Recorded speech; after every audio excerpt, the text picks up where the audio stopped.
several recent anti-Semitic comments from public figures, from former President Donald Trump to recording artist Ye, formerly known as Kanye West, have sparked concern once again about the rise of anti-Semitic rhetoric and the real-world consequences. John Yang has a conversation with the latest. Amna, over the weekend, former President Trump posted some disturbing comments to his social media app, Truth Social. They included this: "No president has done more for Israel than I have. U.S. Jews have to get their act together and appreciate what they have in Israel before it is too late." White House Press Secretary Karine Jean-Pierre denounced that post as anti-Semitic. It plays on the old trope that American Jews have a dual loyalty to Israel.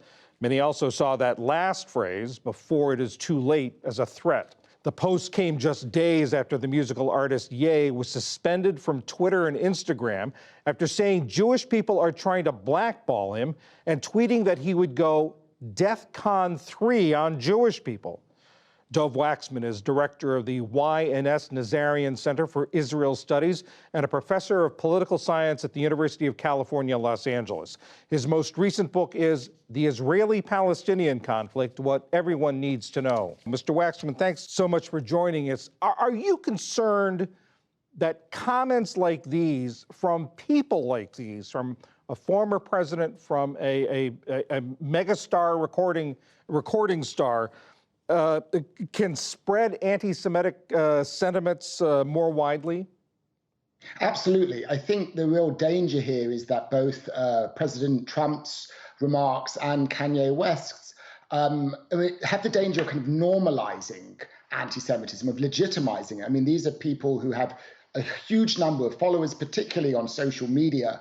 And when they're coming out and saying this, it kind of gives license to many other people to also express anti-Semitic statements. And it really signals a wider, I think, mainstreaming of anti-Semitism in our political discourse today. And that's really a worrying development. You know, in the past, when former President Trump has been accused of using anti-Semitic rhetoric, he's defended himself by pointing to his daughter's family, who's Jewish, and to his support for Israel. What's your response to that?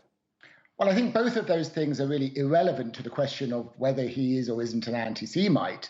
I mean, as a side point, I don't think he is actually anti-Semitic, but he certainly traffics in anti-Semitic stereotypes. He repeats anti-Semitic ideas. He may himself not personally hate Jews, but I think we should also bear in mind that supporting Israel or having Jewish family members doesn't mean that one can't be anti-Semitic. There are anti-Semites who have support and who still support Israel, and there are anti-Semitic people who may have Jews in their family. So neither of those things, I think, disprove the claim that Trump is himself an anti-Semite. But I think the more important issue is not what he feels or the feelings he has towards Jews, but rather the way in which he repeats anti-Semitic stereotypes and encourages anti-Semitism among his followers and signaling to many of his supporters that those kinds of ideas are acceptable.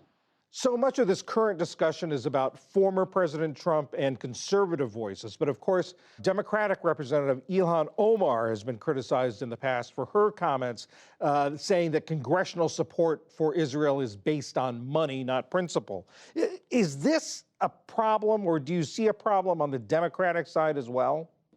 I think anti-Semitism is a concern on all sides of the political spectrum. Anti-Semitic ideas, stereotypes, ways of thinking can come up across the political spectrum, on left, right, or center. But I think we have to be clear that the great danger of anti-Semitism in the United States today, and the most deadly forms of anti-Semitism, are coming quite clearly from the right. So while statements about the power of the pro-Israel lobby or allusions to its control over Congress can certainly draw upon old anti-Semitic ideas, I don't think we should equate that with the kind of mainstreaming of anti-Semitic conspiracy theories that is happening today within the Republican Party in the form of the kind of replacement theory or the demonization of George Soros, which happens on an almost daily basis. There are times when criticisms and debate over Israeli policies, particularly Israeli treatment of the Palestinian people, can trigger accusations or denunciations of anti-Semitism. What's the line there? Where's the line?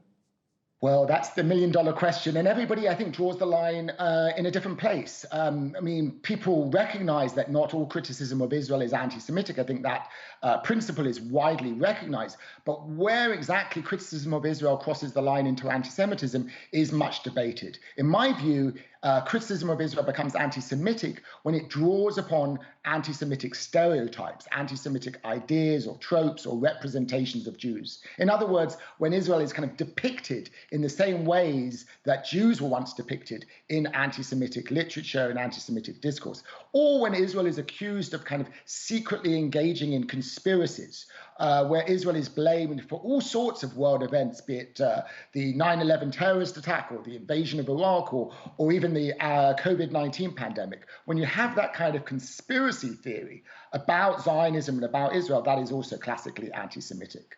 I want to ask you about a tweet that my colleague Morgan Till spotted this morning. It's from Elon Musk. It's since been taken down. It shows Donald Trump, Elon Musk, and Kanye West as the three musketeers. Kanye West with Parler, Trump with Truth Social, and of course Elon Musk says he's intent on buying Twitter. And Musk's caption is, "In retrospect, it was inevitable." Does this convergence on social media give you concern? Yeah, I think really what we're seeing is the way as anti-Semitism really being trafficked on social media.